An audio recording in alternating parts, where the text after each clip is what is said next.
A model of the Foyles Bookshop has been created to coincide with the launch of a new online archive of photographs and interviews with staff who work there. The Soho landmark will be demolished within months to make way for a new complex, despite much opposition. Well, Seb Harding is the artist behind the new model and archive, and Mike Fox is from Save Britain's Heritage, one of those organisations which fought to try and save Foyles.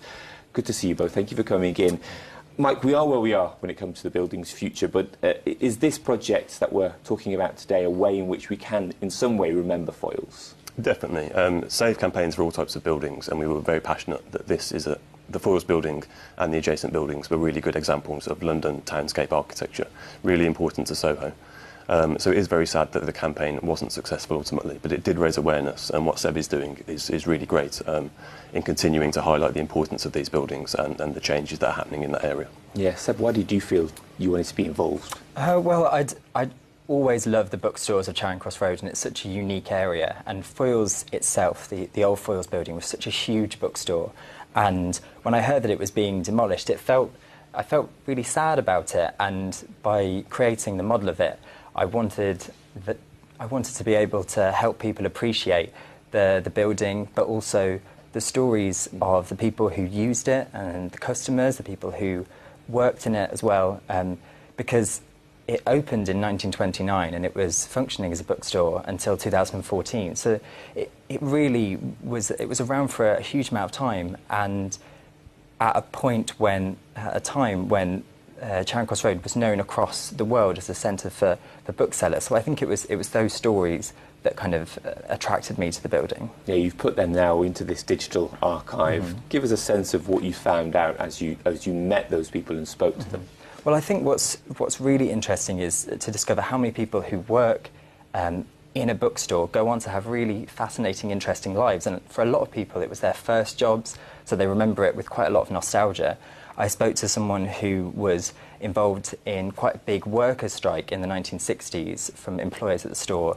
Another person who, it was her first job working within children's books, and she went on to become the deputy at Puffin Books. And as well as that, a lot of the other individuals had really interesting stories just about how the store functioned. And I think what's easy to forget is how different we see just selling and how different retail is to how it was 50 years ago.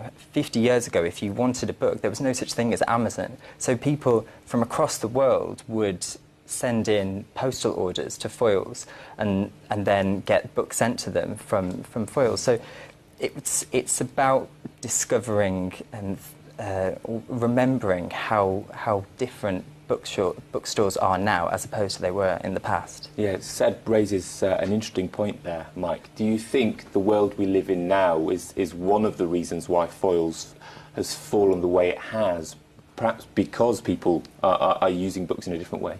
I'm not quite so sure on that. Foyles has obviously moved a few doors down from the building that we were trying to save, and it's still very busy. Obviously, with things like the rise of Kindles and so on, people have slightly stepped away from books. But I think the bookstore is still a very important part of the high street. In terms of Charing Cross and that road, has it lost, though, its heritage to some extent, or been turned to a point of no return because of the fact that we are losing these buildings? Soho is under threat in general. Obviously, the changes that are being brought about by Crossrail are impacting quite heavily, particularly on Charing Cross Road. There's been quite a lot of demolitions of good quality historic buildings. Crossrail itself is obviously a good thing in terms of its impact on London. We're not denying that. And it's not about trying to stop development either, but it's about how new development can work with historic buildings and the existing townscape that's there, and can create and enhance those places. The two things aren't sort of against each other. They should go hand in hand.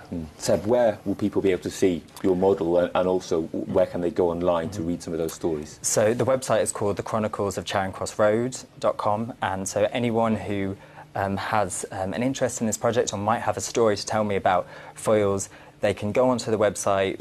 It's designed so it's really easy to leave a comment, and all of the comments and all the stories that I'm given are all going to be published online. So hopefully over the next few months we'll be able to get a lot more stories and help grow this online archive of people's memories. Yeah, build that and keep Foyles alive in some way, and so that building. Mike and Seb, lovely to see you both. Thank you for joining us. Thank you for talking through that archive that you've created and are still working to create